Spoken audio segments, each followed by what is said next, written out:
আসসালামু আলাইকুম রহমতুল্লাহি ওবরকাতুহু।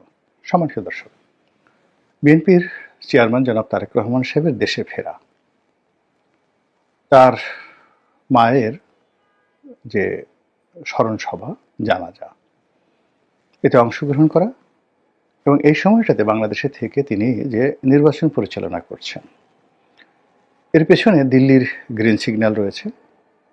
ভারতের সঙ্গে তার একটা সমঝোতা হয়েছে, পশ্চিমা দুনিয়ার সঙ্গে তার একটা সমঝোতা হয়েছে। এইরকম কথা বিএনপি যারা বিরোধী রয়েছেন তারা দশমুখে প্রচার করছেন। জনাব তারেক রহমান সাহেবের ক্যারেক্টার অ্যাসাসিনেশনের জন্য, চরিত্র নষ্ট করার জন্য আমাদের দেশে কতগুলো পেইড সোশ্যাল ইনফ্লুয়েন্সার রয়েছেন, ভাড়া করা ইউটিউবার। জনাব আনিস আলমগীর এদেরকে টোকাই বলে অভিহিত করেন সাংবাদিক।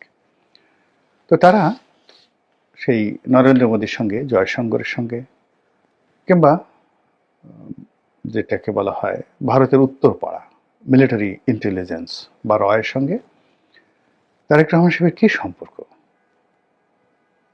কী লেনদেন, কী কমিটমেন্ট, এ সকল নিয়ে যে সকল বানোয়াট কথাবার্তা তারা ছড়াচ্ছেন, যেটার বিরুদ্ধে মানে কোনো কথা বলাও যাচ্ছে না, আবার এটা চুপও থাকা যাচ্ছে না।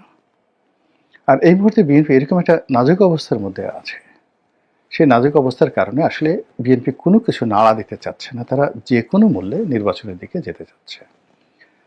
কিন্তু বিএনপি যেভাবে খুব সহজে নির্বাচনী বৈতরণী পার হতে চাচ্ছে, আমার কাছে বিষয়টা অতটা সহজ সরল মনে হচ্ছে না। প্রথমত বিএনপি সেই জুলাই আগস্ট বিপ্লবের পর ধরে নিয়েছিল যে তারা নির্বাচন অতি দ্রুত আদায় করতে পারবে এবং 2024 সনের ডিসেম্বর মাসেই নির্বাচনে তারা একটা টার্গেট করেছিল। এবং ওই সময় আপনাদের মনে আছে যে বিএনপি জনসভা করে সেই ডিসেম্বর মাসের মধ্যে, 2024-এর ডিসেম্বরের মধ্যে নির্বাচন তারা দাবি করেছিল। পরবর্তীতে আবার সেটি তারা পিছিয়ে আনে এবং তারা 2025 সনের ডিসেম্বরের মধ্যে নির্বাচনের জন্য জিদ ধরে। এবং এখানে এমন একটা পর্যায়ে চলে আসে যে স্বয়ং তারেক রহমান সাহেব লন্ডন থেকে পয়েন্ট অফ নো রিটার্নে চলে যান যে 2025 সনের ডিসেম্বরে নির্বাচন দিতেই হবে। এরপর যখন ডক্টর মোহাম্মদ ইউনূস হঠাৎ করে খুব বিপদে পড়ে গেলেন এবং ওই সময়টিতে তার আসলে তারেক রহমান সাহেবের সাহায্য সহযোগিতা খুব দরকার ছিল, তিনি ইংল্যান্ডে গেলেন। মূলত গেলেন ইংল্যান্ডে রাজার কাছ থেকে একটা পুরস্কার তিনি গ্রহণ করবেন, এটার ওসিলায়, কিন্তু তার আসল উদ্দেশ্য ছিল তারেক রহমান সাহেবের সঙ্গে বৈঠক। এবং তিনি সেই বৈঠকে তারেক রহমান সাহেবের সঙ্গে যে সমঝোতা করলেন, সেখানে এই যে এখন যে নির্বাচনের শিডিউলটি ঘোষণা করা হয়েছে, মূলত সেই সমঝোতার ফল।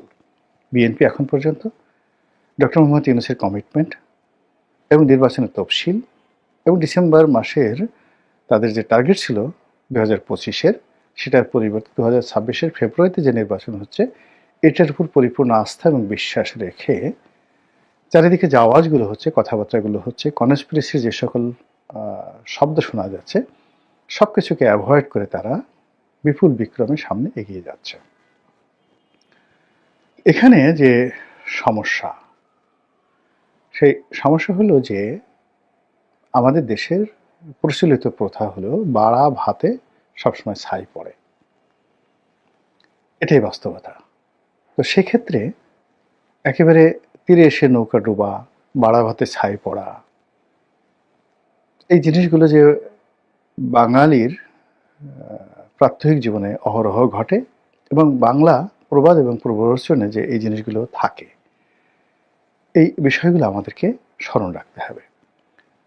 ফলে বিএনপি যে নির্বাচনের পথে যাচ্ছে, গণতন্ত্রের পথে যাচ্ছে, এটা যেভাবে তারা মানে যে প্রাইম ফ্যাক্টর হিসেবে ট্রিট করে তারা যেভাবে এগুচ্ছে, তার সঙ্গে সঙ্গে তাদের বিরুদ্ধে যে চক্রান্ত হচ্ছে, যে দুর্নামগুলো, যে বদনামগুলো, যে কলঙ্কগুলো তাদের উপর আরোপ করার চেষ্টা করা হয়েছে, সেই বিষয়গুলো তাদেরকে মোকাবেলা করতে হবে এবং এটা না করলে বিএনপি ভুল করবে।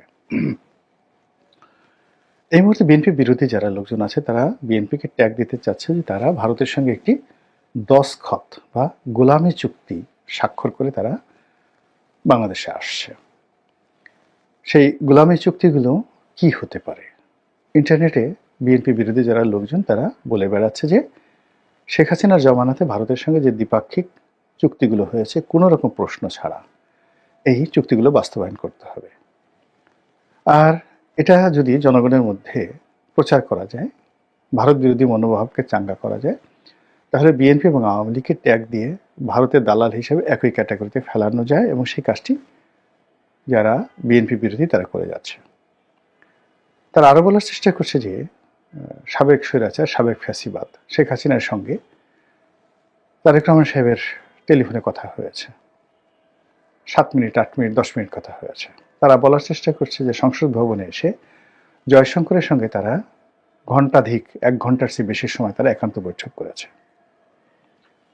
তারা বলার চেষ্টা করছে যে আওয়ামী লীগকে রাজনীতিতে পুনর্বাসন করার জন্য বিএনপি সাহায্য করবে এবং তারেক রহমান সাহেব প্রধানমন্ত্রী হওয়ার সঙ্গে সঙ্গে আওয়ামী লীগ প্রথমে রাজনীতি করার সুযোগ পাবে, এরপরে শেখ হাসিনা বাংলাদেশে আসার সুযোগ পাবে। এই সকল কথাবার্তা কিন্তু বলা হচ্ছে। তো এই সকল কথার কোনো জবাব হয় না, ফলে বিএনপি জবাব দিচ্ছে না, কিন্তু এগুলো তলে তলে কিন্তু ভীষণ রকম একটা এন্টি ভারত সেন্টিমেন্ট এবং এন্টি বিএনপি সেন্টিমেন্ট তৈরি হচ্ছে এবং এটা কাঁপছে, ট্রাম্বলিং ইন ফিয়ার। এর মধ্যে বিএনপির বেশ কয়েকজন নেতা, সালাউদ্দিন সাহেব, তারপর আমির খসরু মাহমুদ চৌধুরী, তাদেরকে ভারতের দালাল বানিয়ে নানা রকম ট্যাগ দেওয়া হচ্ছে। দলের মধ্যে বেগম খালেদা জিয়ার মৃত্যুর পর যারা খালেদাপন্থী হিসেবে পরিচিত ছিলেন তাদের একটি অংশ, মির্জা ফখরুল সাহেবকে বাদ দিয়ে সালাউদ্দিন সাহেবকে দলের মহাসচিব করা হবে, এটা নিয়ে একটা বিতর্ক।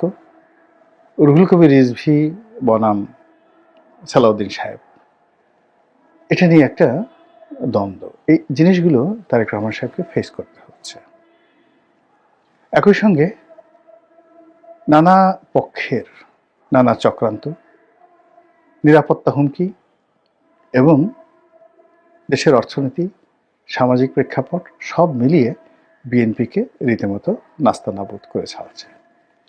আর সেই নাস্তানাবুদের মধ্যে যদি এরকম একটি প্রচার চালানো হয় যে আগামীতে শেখ হাসিনা বাংলাদেশে আসবেন এবং তারেক রহমান সাহেবের হাত ধরে বিএনপির জমানাতে বিএনপি ক্ষমতায় আসার সঙ্গে সঙ্গে আওয়ামী লীগ বাংলাদেশে ফিরে আসবে, এই ন্যারেটিভগুলো যারা প্রচার করছেন তারা যদি সফল হয়ে যান আগামী 1 মাসের মধ্যে, জানুয়ারি মাসের মধ্যে, তাহলে আপনি ধরে নিতে পারেন যে ফেব্রুয়ারির নির্বাচনে জয় পরাজয়, বিএনপির অস্তিত্ব সব কিছুই কিন্তু একটা হুমকির মধ্যে পড়বে।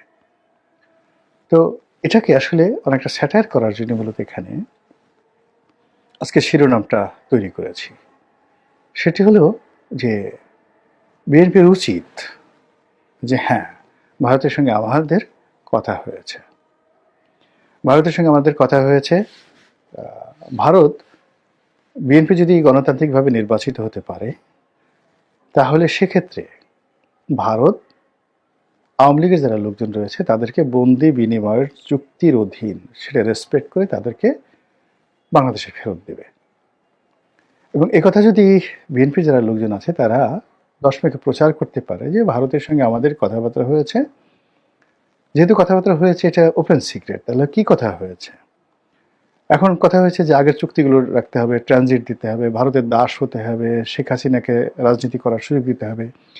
এই কথাগুলোকেই যদি উল্টে দেওয়া হয় 180 ডিগ্রি অ্যাঙ্গেলে, সেই অ্যাঙ্গেলে যদি বলা হয় যে ভারতের সঙ্গে আমাদের কথা হয়েছে, শেখ হাসিনার জমানাতে যে সকল চুক্তি হয়েছে সেই চুক্তিগুলো আবার নতুন করে পুনর্মূল্যায়ন হবে, পুনর্বিবেচনা হবে। এটা কি হবে না হবে পরের ব্যাপার, কিন্তু পাবলিকলি তো এটা পাবলিকলি এই জিনিসগুলো যদি প্রচার করা হয় তাহলে অনেকের মুখ বন্ধ হয়ে যাবে। এগুলো 1। 2 নম্বরে যেটা বলা যায় সেটি হলো যে ভারতের সঙ্গে আমাদের যে বন্দি বিনিময় চুক্তি রয়েছে, বাংলাদেশে যে সকল তালিকাভুক্ত আসামি রয়েছে ভারতে আছে, ভারতের মাটিতে, ইনক্লুডিং হাদির হত্যাকারী যদি ভারতে থাকে, ভারতের সঙ্গে আমাদের কথা হয়েছে। এটা বিএনপির যারা নীতি নির্ধারণী তাদের বলার দরকার নেই, যারা বিএনপির পক্ষে যারা টকশোতে যায়, যাদের কোনো অনেকের পদপদবি নেই, তারাই যদি এই কথাগুলো বলে, একটা আওয়াজ তুলে দেয় যে হাদির হত্যাকারী থেকে শুরু করে অন্যান্য যারা আছে তারা বাংলাদেশে বন্দি বিনিময় চুক্তি অনুযায়ী প্রত্যাবর্তন করা হবে তাদেরকে, এবং স্বয়ং শেখ হাসিনাকেও বাংলাদেশে বিচারের মুখোমুখি করার জন্য একটি গণতান্ত্রিক সরকারের অধীনে যে বিচারালয় থাকবে সেখানে ভারত তাদেরকে ফেরত দিতে রাজি। এই কথাগুলো বলার সঙ্গে সঙ্গে যদি বিএনপি আবার বলে যে বাংলাদেশে যে উগ্র ইসলামপন্থী গ্রুপ জাগ্রত হচ্ছে, যে জঙ্গিবাদ জাগ্রত হচ্ছে, যে ফ্যানাটিক মুভমেন্ট চলছে, এবং যেভাবে বাংলাদেশের মাটি ব্যবহার করে ভারতের সেভেন সিস্টারের উপর আক্রমণ প্রতিহত করতে চাচ্ছে, এই ব্যাপারে ভারত এবং বিএনপি যুগপৎভাবে যার যার সীমানার প্রতি, যার যার মানচিত্রের প্রতি, যার যার দেশের অভ্যন্তরীণ বিষয়ের প্রতি তারা শ্রদ্ধাশীল থাকবে, এবং বাংলাদেশের মাটি ব্যবহার করে যেন ভারতে কেউ কোনো অপকর্ম চালাতে না পারে এই ব্যাপারে বিএনপি দৃঢ় প্রতিজ্ঞ, এবং এটা নিয়ে বিএনপির সঙ্গে ভারতের কথাবার্তা হচ্ছে। আর ভারতও তাকে নিশ্চয়তা দিয়েছে যে ভারতের সঙ্গে যে সকল বিষয় এখন অমীমাংসিত রয়েছে সেই অমীমাংসিত বিষয়গুলো ভারত দ্রুত বিএনপির নেতৃত্বে নিষ্পত্তি করতে ভারত বিএনপির সাথে তারেক রহমান সাহেবের সাথে তারা প্রতিজ্ঞাবদ্ধ হয়েছে। এই কথাগুলো যদি তারা প্রচার করতে থাকে 10 মুখে, তাহলে এই যারা বিএনপি বিরোধী প্রচারণা করছে তাদের মুখে রীতিমতো চুনকালি পড়ে যাবে। এখন বিএনপির স্ট্রং মিডিয়া টিম আছে, তারেক রহমান সাহেবের নতুন প্রেস সেক্রেটারি যোগদান করেছেন, তার ব্যক্তিগত সচিব জনাব সাত্তার সাহেব তিনিও দীর্ঘদিনের অভিজ্ঞতার সম্পন্ন বেগম জিয়ার সঙ্গে দীর্ঘদিন কাজ করেছেন। এখন এই যে সমস্যাগুলো এই মুহূর্তে হচ্ছে নির্বাচনের খুব অল্প সময়, এখানে